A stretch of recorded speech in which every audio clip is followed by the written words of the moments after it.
بالله من الشيطان الرجيم بسم الله الرحمن الرحيم وكأي من آية في السماوات والأرض يمرون عليها وهم عنها معرضون وما يؤمن أكثرهم بالله إلا وهم مشركون أفأمنوا أن تأتيهم غاشية من عذاب الله أو تأتيهم الساعة بغتة وهم لا يشعرون قل هذه سبيلي أدعو إلى الله على بصيرة أنا ومن اتبعني وسبحان الله وما أنا من المشركين صدق الله العظيم وصدق رسوله النبي الكريم ونحن على ذلك لمن الشاهدين والشاكرين۔ حضرت یوسف علیہ السلام کا بہت ہی سبق آموز واقعہ اور تذکرہ مکمل کرنے کے بعد اللہ تعالیٰ نے رسول اللہ صلی اللہ علیہ وسلم کو ایک بات فرمائی، چونکہ یہ واقعہ جب اللہ کے بتانے سے رسول اللہ صلی اللہ علیہ وسلم نے کفار مکہ اور مشرکین مکہ کے سامنے اور ان کے واسطے سے یہودیوں کے سامنے جب بیان کر دیا تو رسول اللہ صلی اللہ علیہ وسلم کو یہ امید جاگی کہ کاش کہ یہ لوگ ایمان لے آئیں۔ اور انہوں نے مجھ سے پوچھا تھا حضرت یوسف علیہ السلام کے بارے میں، بنو اسرائیل کے بارے میں، انہوں نے مجھ سے سوال کیا تھا کہ یہ لوگ فلسطین سے مصر کیسے گئے، تو میں نے تو اب تو پورا جواب دے دیا ہے، تو یہ ایمان لائیں گے، لیکن چونکہ اللہ حقیقت حال سے واقف ہے اس لیے اللہ تعالیٰ نے یہ تسلی رسول اللہ صلی اللہ علیہ وسلم کو دی کہ وما اکثر الناس ولو حرصت بمؤمنین، کہ نبی یہ امید آپ مت کیجئے کہ یہ لوگ ایمان لائیں گے، میں بتاتا ہوں ان میں سے اکثر لوگ ایمان نہیں لائیں گے، اس لیے کہ انہوں نے ایمان لانے کے لیے سوال کیا ہی نہیں۔ وما تسألهم علیہ من اجر، اور آپ ان سے کوئی امید رکھیے بھی مت، من اجر معاوضہ بھی نہیں اور کسی قسم کی کوئی امید نہیں۔ ان هو الا ذکر للعالمین، یہ قرآن تو سارے جہاں والوں کے لیے نصیحت ہے، آپ کا کام پہنچانا ہے، آپ کا کام زبردستی منوانا نہیں ہے، داعی کا کام دعوت دینا ہے، داعی کا کام زبردستی منوانا نہیں ہے، یہ اللہ تعالیٰ نے فرمایا۔ اور اخیر میں یہ کہہ کر اشارہ کر دیا کہ ان هو الا ذکر للعالمین، کہ یہ قرآن سارے جہانوں کے لیے نصیحت ہے، یہ قرآن صرف مسلمانوں کی کتاب نہیں ہے، یہ قرآن تمام دنیا کے انسانوں کی کتاب ہے۔ مسلمانوں سے ایک بہت بڑی بھول اور پوری امت سے ایک بہت بڑی غلطی یہ ہوئی کہ امت نے اس کو اپنے تک محدود کر دیا۔ غیر مسلموں میں دین کی نشر و اشاعت یہ اس امت کی ذمہ داری ہے، غیر مسلموں کو بھی قرآن سے واقف کرانا یہ اس امت کی ذمہ داری ہے، یہ صرف حضرت مولانا کلیم صدیقی صاحب کا کام نہیں ہے، اس امت کی ذمہ داری ہے۔ کم سے کم ہمارے ذہنوں میں تو ہوں، ہمتیں تو ہماری بلند ہوں۔ یہ فرما ان هو الا ذکر للعالمین، یہ امت مبعوثہ ہے، یعنی پہلے زمانے میں جس طرح نبیوں کو بھیجا جاتا تھا، اب اس زمانے میں اس پوری امت کو اللہ نے بھیجا ہے، اقوام عالم کی طرف، یہودیوں کی طرف، عیسائیوں کی طرف، غیر مسلموں کی طرف، سب کی طرف دین پہنچانے کا کام اس امت کا ہے۔ ان هو الا ذکر للعالمین، یہ قرآن سارے جہاں والوں کے لیے نصیحت ہے، سب کے لیے۔ اور اس کے بعد اللہ نے مزید تسلی دی رسول اللہ صلی اللہ علیہ وسلم کو، عجیب و غریب، وَكَأَيٍّ مِّنْ آیَةٍ فِي السَّمَاوَاتِ وَالْأَرْضِ، کہ نبی آپ نے یہ پوری سورہ یوسف سنائی اور آپ کے دل میں یہ امید پیدا ہوئی کہ یہ ایمان لائیں گے، لیکن ہم نے آپ کو بتایا کہ یہ ایمان نہیں لائیں گے۔ نبی سنو، یہ انسانوں کا حال ہی کچھ ایسا ہے۔ اللہ اپنا ایگزامپل دے رہے ہیں، وَكَأَيٍّ مِّنْ آيَةٍ، نبی صرف تمہاری بات نہیں ہے، یہ انسان میری نشانیوں کے پاس سے بھی گزرتے ہیں۔ اللہ یمرون، وہ دیکھتے ہیں جو ہزاروں کروڑوں نشانیاں میری قدرت کی میں سمجھ میں آؤں ایسی زمین میں پھیلی ہوئی، آسمان میں پھیلی ہوئی، یہ دیکھتے ہیں، گزرتے ہیں، لیکن انہا معرضون، پھر مجھے نہیں پہچانتے۔ تو نبی تم کیا، میری نشانیوں کو دیکھنے کے بعد بھی مجھے نہیں پہچانتے ہیں، تو یہ کچھ اسی قسم کے ہیں، میں عذاب نہیں دیتا فوراً، میں برداشت کرتا ہوں، تو نبی تم بھی برداشت کرو، یہ مطلب ہے۔ اللہ نے خود اپنا ایگزامپل دیا کہ وَكَأَيٍّ مِّنْ آيَةٍ فِي السَّمَاوَاتِ وَالْأَرْضِ يَمُرُّونَ عَلَيْهَا، اور یہ جو ہمارا زمانہ ہے، یہ زمانہ جس کو ہم سائنس اور ٹیکنالوجی کا زمانہ کہتے ہیں، اس میں تو اللہ کو پہچاننا ایک انسان کے لیے بہت ہی زیادہ آسان ہے۔ یعنی اس سائنٹیفک دور نے تو نشانیوں کو کھول دیا بالکل۔ ہزاروں آیتیں قرآن میں ہیں جو سائنس اب پتہ لگا رہی ہیں، قرآن نے بہت پہلے پتہ کیا۔ اچھی طرح یاد رکھیں، دو طرح کی آیات ہیں اللہ کی۔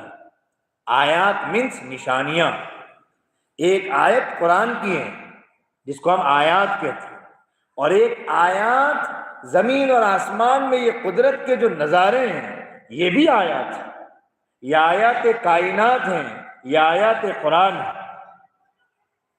ایسے ہی نہیں کہتا اللہ کہ لعلکم تتفکرون فی الدنیا والآخرہ، کہ ہم یہ اس لیے بیان کرتے ہیں تاکہ تم غور تو کرو دنیا اور آخرت کے باب میں۔ یعنی قرآن یہ اپیل کرتا ہے کہ تم غور کرو، سوچو، اور سائنس غور کرنے ہی کا تو نام ہے۔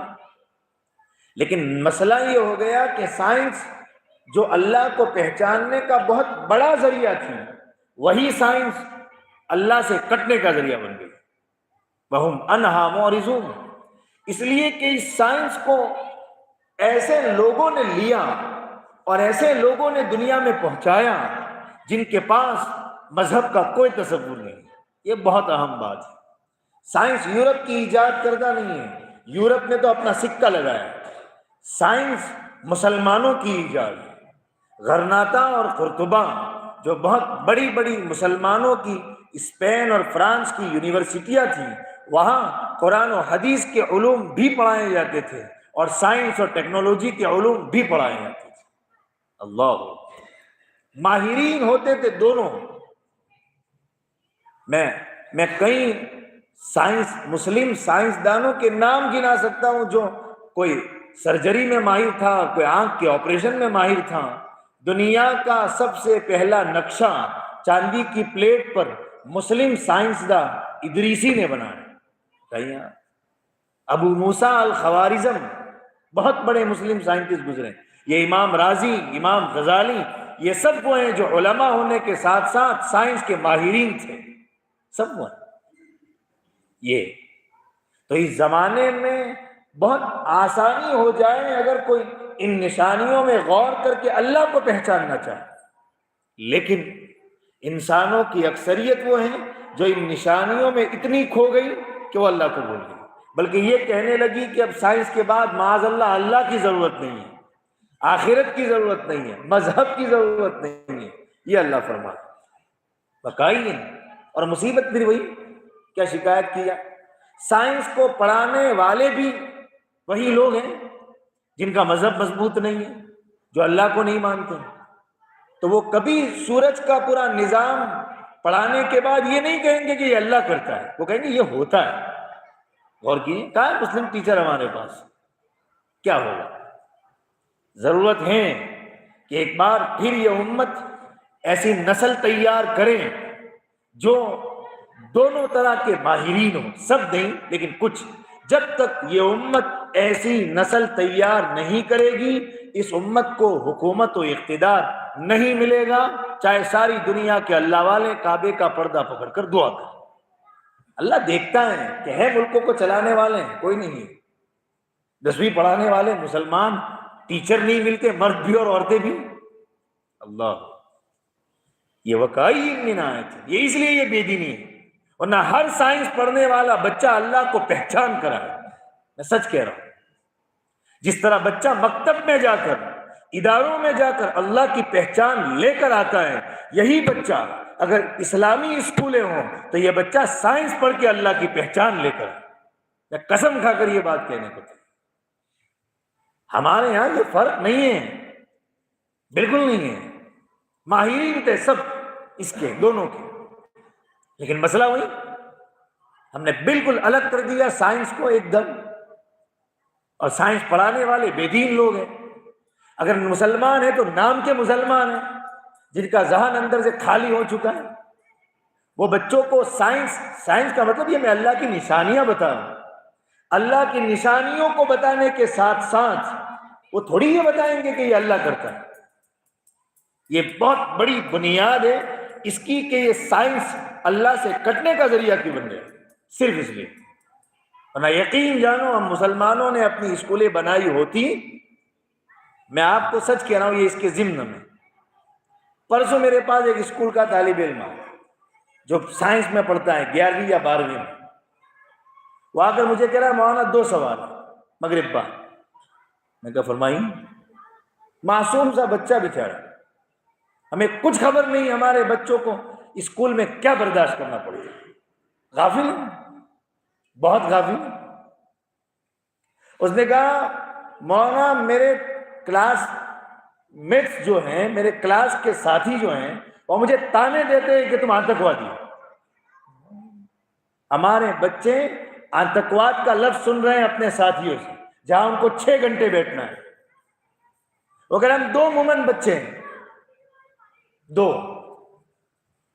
کہ آج ایک آیا نہیں اسکول میں گیا تو انہوں نے مجھے یہ تانا دیا کہ دیکھو وہ جو دوسرا نہیں آیا ہے وہ یورینیم سے بم بنا رہا ہے گھر پر، اور یہ آیا ہے، برداشت کرنا۔ غافل ہیں اکثر والدین کو کچھ خبر نہیں کہ بچہ اندر سے ٹوٹ گئے ہو، وہ ایسی شکل لے کر مجھے کہنا ہے کہ میری آنکھ میں آنسو ہے۔ میں کہا رو مومن قوم پر کچھ کمیاں ہماری اپنی ہیں نا، غیر مسلموں کو ہمارے پاس اسکول اور کالج آنا چاہیے، اس کے بجائے ہم ان کے دروازے پر بھیک مانگتے ہیں۔ لا حول ولا قوت، لا حول ولا قوت، یہ ہے برداشت کرنا۔ وَكَأَيٍّ مِّنْ آیَةٍ، اب وہ بچہ سائنس پڑھے گا کیا نشانی سمجھے گا اللہ کی؟ مسلمان اسکولیں ہوتی تو وہ سائنس کے ذریعے سے بھی اللہ کی پہچان کرواتی۔ وَكَأَيٍّ مِّنْ آیَةٍ فِي السَّمَاوَاتِ وَالْأَرْضِ، یہ اللہ کہہ رہا ہے۔ بہرحال یہاں اللہ یہ بتا رہے کہ پیغمبر چھوڑو نا، آپ کی بات چھوڑو، میری بات دیکھو، میری نشانیاں اتنی دیکھتے ہیں پھر بھی یہ مجھ سے جڑنے کے بجائے کٹ جاتے ہیں۔ وَهُمْ عَنْهَا مُعْرِضُونَ، اور عجیب اخیر میں تو اللہ تعالیٰ نے ہلا دینے والی، جھنجھوڑنے والی، کانپنے والی آیت ہمیں سنائی کہ محمد سنو، جو ایمان لاتے ہیں ان کا بھی حال کیا ہے۔ اکثریت تو وہ ہیں جو ایمان لاتی نہیں، اور جو لوگ ایمان لاتے ہیں ان کا حال کیا ہے؟ وَمَا يُؤْمِنُ أَكْثَرُهُمْ بِاللَّهِ إِلَّا وَهُمْ مُشْرِكُونَ، پیغمبر سنو جو ایمان والے ہیں ان میں بھی اکثر مشرک ہیں۔ اللہ، اور کیجئے کیا کہہ رہا ہے قرآن، جو ایمان والے ہیں ان میں بھی اکثر مشرک ہیں۔ وَمَا يُؤْمِنُ بِاللَّهِ إِلَّا وَهُمْ مُشْرِكُونَ، ایمان والا اور مشرک کو جوڑے اللہ، کیا راز کھول رہا ہے قرآن، کیا راز کھول رہا ہے؟ وَمَا يُؤْمِنُ أَكْثَرُهُمْ بِاللَّهِ إِلَّا وَهُمْ مُشْرِكُونَ، اس کا مطلب یہ ہوا کہ ایک آدمی ہو سکتا ہے نماز پڑھتا ہو اور مشرک ہو، اس کا مطلب یہ ہوا کہ ہو سکتا ہے ایک آدمی مجھ جیسا پڑھاتا ہو اور اس میں شرک کی بیماری، اس کا مطلب یہ ہے کہ ہو سکتا ہے ایک آدمی وقت لگاتا ہو اور اس میں شرک کی کمزوری ہے۔ اللہ، کیا کہہ رہے ہیں قرآن؟ وَمَا يُؤْمِنُ أَكْثَرُهُمْ بِاللَّهِ إِلَّا وَهُمْ مُشْرِكُونَ، میں 5 نمازیں پڑھ کے اپنے آپ کو جنت کا ٹھیکیدار کہتا ہوں. یہاں قرآن کہہ رہا اکثر مشرک، تھوڑے نہیں. ایمان والوں میں اکثر مشرک. کس کی طرف اشارہ کر رہا تھا؟ اللہ اللہ. اسی لیے آخری زمانے میں اکثریت دجال کے ساتھ ہوگی. اللہ. اکثریت نفاق، باہر سے کچھ اندر سے کچھ، دوگلا پن. میں بتاتا ہوں آپ کو، کسی کو دکھانے کے لیے عمل کرنا کیا یہ شرک نہیں ہے؟ ریاکاری. حضور صلی اللہ علیہ وسلم نے خود فرمایا کہ مجھے تمہارے بارے میں سب سے زیادہ ڈر چھوٹے شرک کا ہے. آپ نے فرمایا چھوٹا شرک گناہ نہیں. صحابہ نے پوچھا کیا یا رسول اللہ؟ فرمایا یہ کہ تم دکھانے کے لیے عمل کرو، یہ شرک ہے. حضور فرما رہے ہیں یہ شرک. اب مجھے غور کرنا چاہیے. میں کسی کو قرضہ دیتا ہوں تو اس لیے تو نہیں دیتا کہ اس کو دکھاؤں یا کسی کو دکھاؤں. میں کسی کی مدد کرتا ہوں تو اس لیے تو نہیں کرتا کہ میں ذرا 50 لوگوں کو کہوں کہ دیکھو میں نے کیسے مدد کی پھلا کی. یہ شرک. جو چھوٹا بڑا عمل انسان کرے اور اس میں کسی اور کی نیت شامل ہو، یہ شرک ہے. بالکل شرک. یہ شرک کی وہ شکل ہے جس کے باب میں رسول اللہ صلی اللہ علیہ وسلم خود فرما کہ مجھے تمہارے باب میں یہ ڈر. کیا مسلمانوں کی اکثریت اس زمانے میں اپنے آپ کو شامل کرتے ہوئے کہہ رہا ہوں کیا اس بیماری میں مبتلا نہیں ہے؟ میں مسجد میں چندہ تو دوں لیکن میرا نام آنا چاہیے. کہ شرک نہیں ہے؟ میں فلاں کام تو کروں لیکن میری واہواہی ہونی چاہیے، جلسے میں میرا نام آنا چاہیے. یہ ہے شرک. اس کو اللہ کہہ رہا ہے. بزرگوں اپنے اندر سے ان بیماریوں کو نکالنا فرض ہے. ایسا نہ ہو کہ کل قیامت کے دن اللہ مشرکوں کی صف میں کھڑا کریں اور ہم یہ کہیں کہ اللہ ہم نے تو شرک کیا ہی نہیں. اللہ کہیں تم نے فلاں اور فلاں کام دکھانے کے لیے کیے تھے، یہ شرک. اللہ. یہ شرک. دوسرا شرک جو اجمیر میں ہو رہا ہے، جو درگاہوں پر ہو رہا ہے، بزرگوں کو پوجا جا رہا ہے، اہل اللہ سے مرادیں مانگی جا رہی ہیں، چادریں چڑھائی جا رہی ہیں. کیا یہ شرک نہیں؟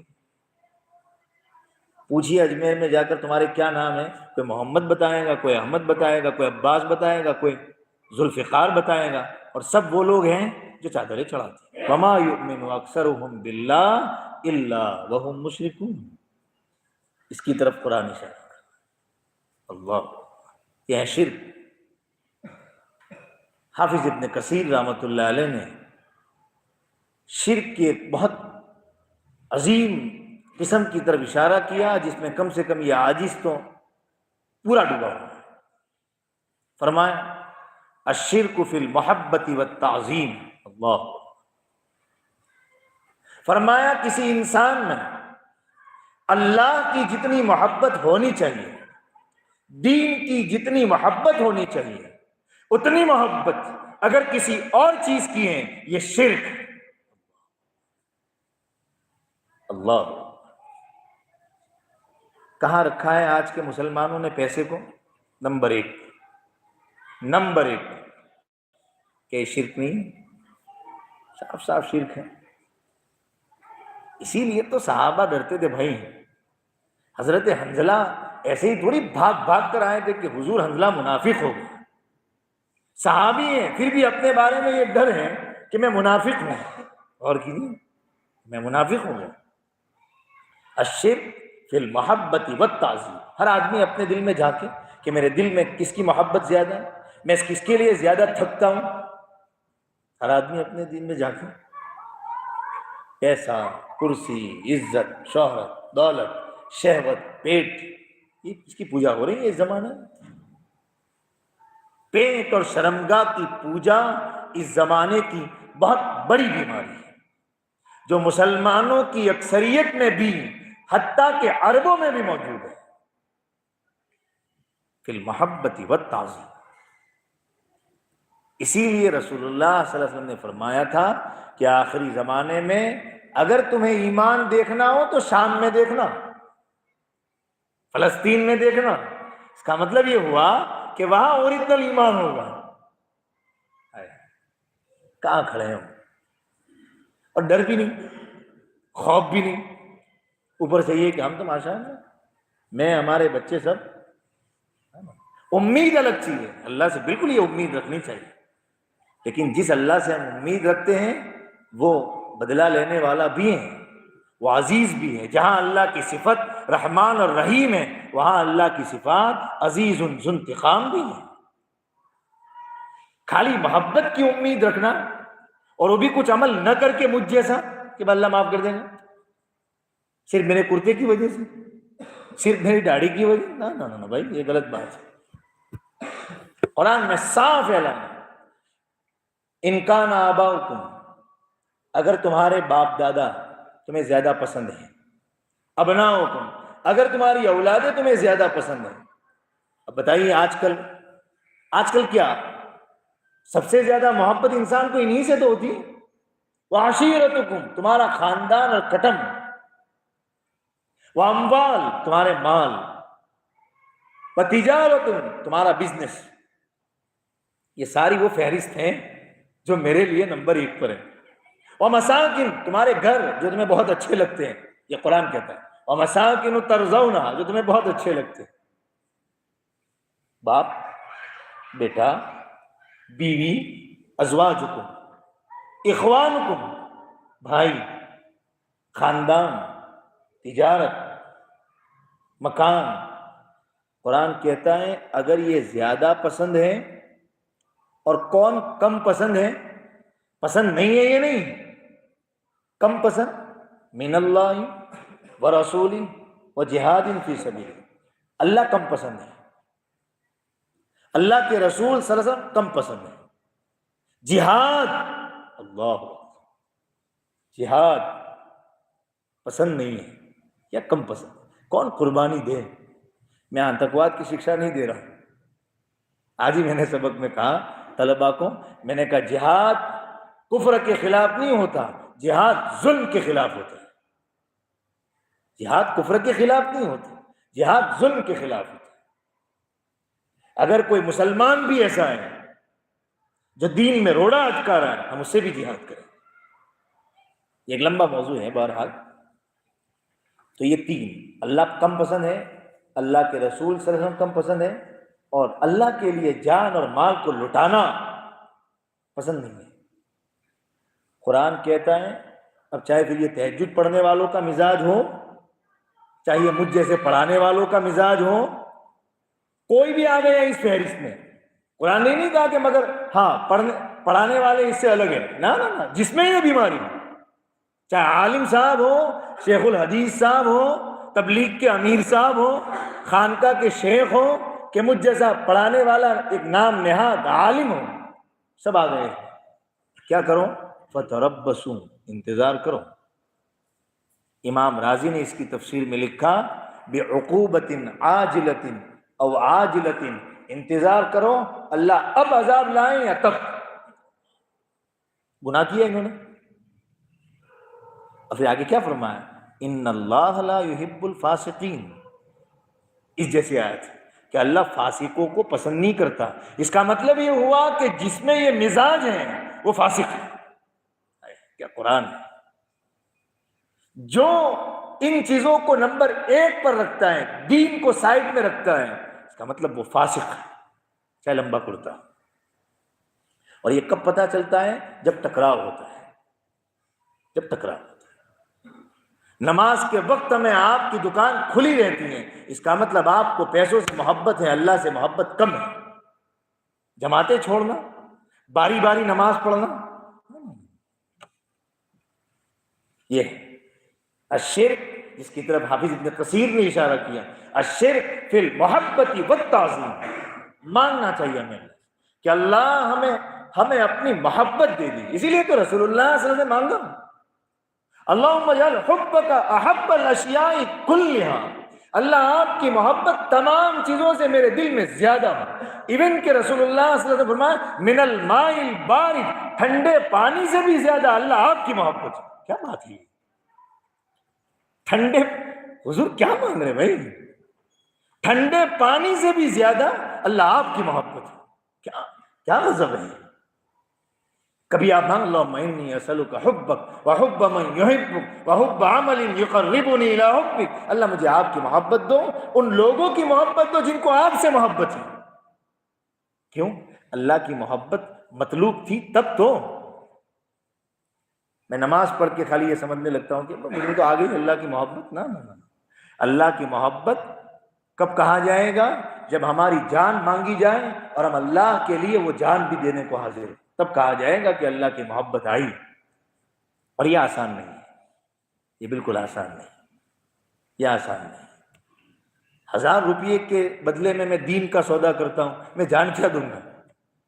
غلط دستخط کر لیتا ہوں، کاغذات میں ہیرا پھیری کر لیتا ہوں 1 فٹ زمین کے بدلے میں. اس کا مطلب زمین پیاری ہے، اللہ پیارا نہیں ہے. اللہ، یہ ہے شرک، یہ شرک. اور ایک شرک باپوؤں والا، تعویذ گنڈوں والا، بوؤں والا، یہ بھی شرک ہے، یہ بھی شرک ہے، سخت ترین شرک. مسلمان عورتیں کافر تک ہو رہی ہے اس کے لیے.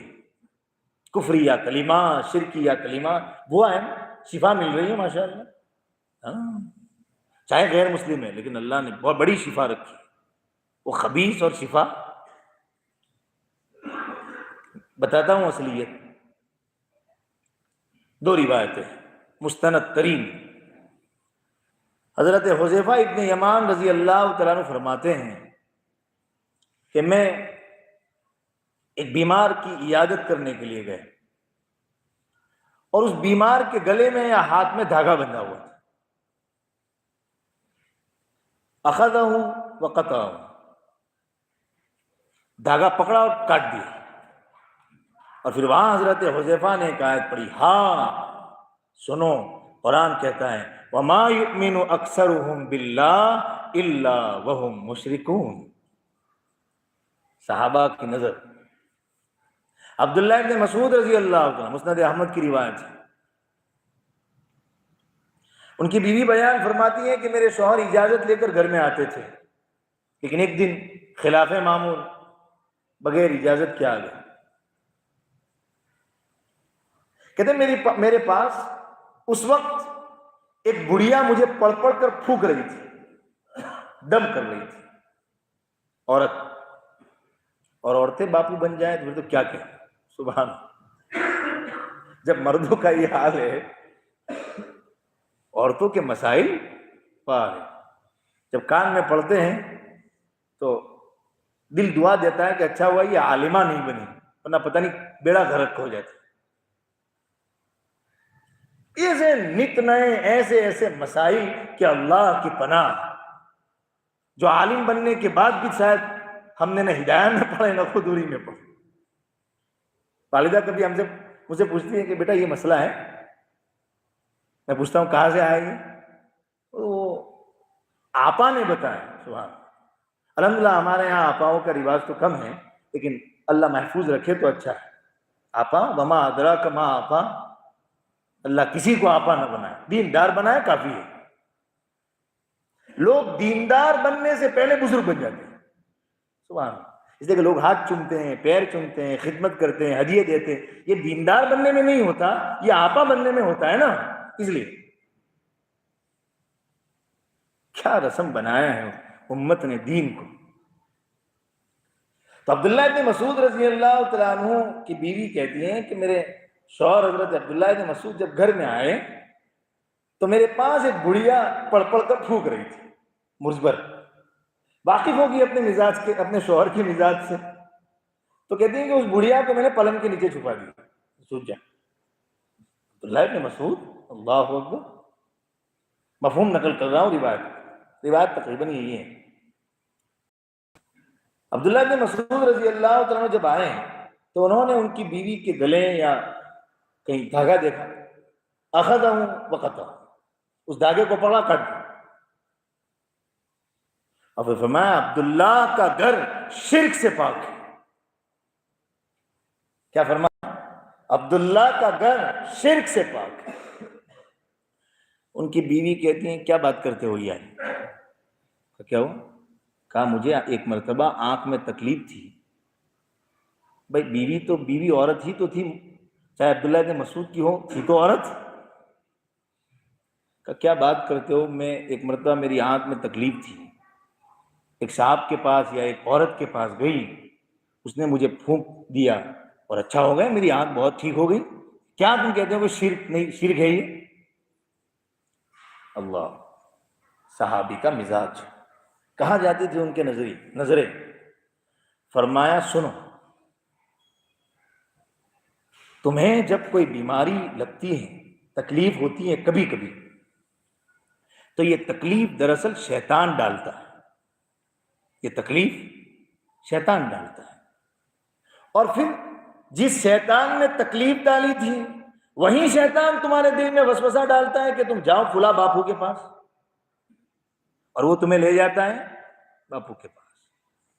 باپو پڑھ کر پھونکتے ہیں، تمہیں یہ لگتا ہے کہ پڑھ کر پھونکا اس لیے تکلیف کم ہوئی، حالانکہ وہ تکلیف شیطان کم کر دیتا ہے جان بوجھ کر. اللہ، تاکہ تمہارا یقین اس بوئے پر آئے. اللہ، کیا راز کر رہا ہے.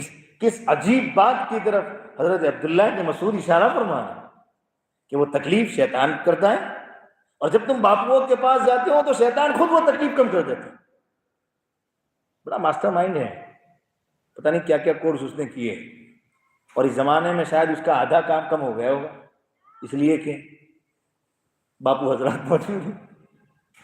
وہ تو بیٹھا ہوگا آرام سے، میرا کام کر رہے ہیں، دعائیں دیتا ہوگا ان کو کہ اچھا ہے آپ کیجیے، میرا بہت لوڈ کم ہو گیا ہے. پھر عبداللہ ابن مسعود نے فرمایا سنو، تمہیں کافی تھا کہ تم وہ دعا پڑھو جو رسول اللہ صلی اللہ علیہ وسلم نے مانگی، اللہم اذہب الباس رب الناس واشفی انت الشافی لا شفاء الا شفاؤک شفاء لا یغادر سقما. اللہ، تو یہ باپوؤں والا شرک. ہاں، تعویذ کیا جائے، ہمارے اکابر میں سے بہت سے اکابر نے تعویذ کیا ہے، اگرچہ وہ تعویذ والے مولانا نہیں تھے، لیکن انہوں نے بھی امت کی ضرورت کی خاطر یہ کیا ہے. علامہ اشرف علی تھانوی رحمۃ اللہ علیہ نے مستقل اس کی کتاب لکھی اعمال قرآنی. قاری صدیق صاحب باندی رحمۃ اللہ علیہ بھی تعویذ لکھ کر دیتے تھے. لیکن اس زمانے میں جن تعویذوں اور جن چیزوں کا رواج ہے وہ تقریباً شرک کی طرف لے جاتا ہے.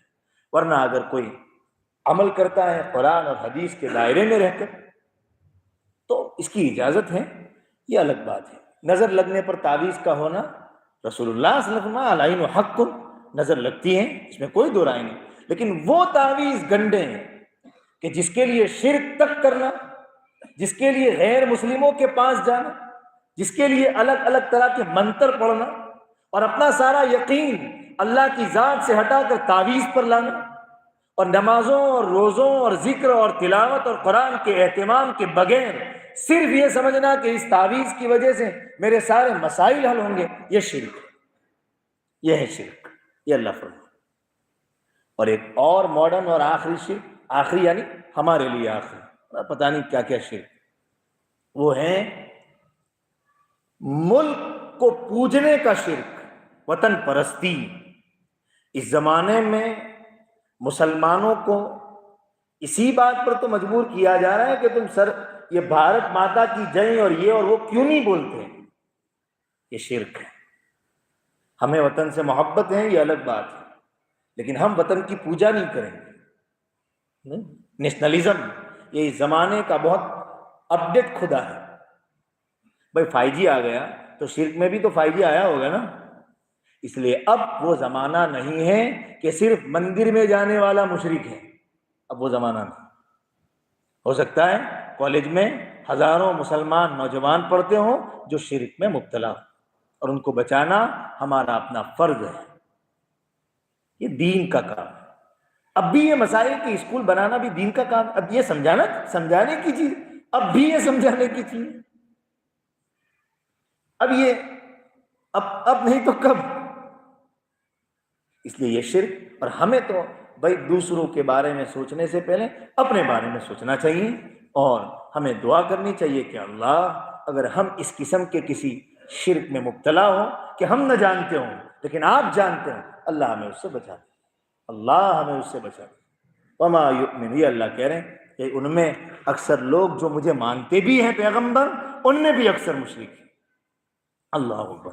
اور یہ بات مشرکین مکہ وغیرہ کے لیے بھی ہے کہ چونکہ وہ بھی اللہ کو ماننے کے ساتھ ساتھ دیوی دیوتاؤں کو بھی مانتے تھے، اس لیے اللہ نے کہا کہ ان میں سے اکثر لوگ مانتے ہیں کہ ہمارا رب ایک ہے، لیکن پوجا اور عبادت وہ کئیوں کی کرتے تھے۔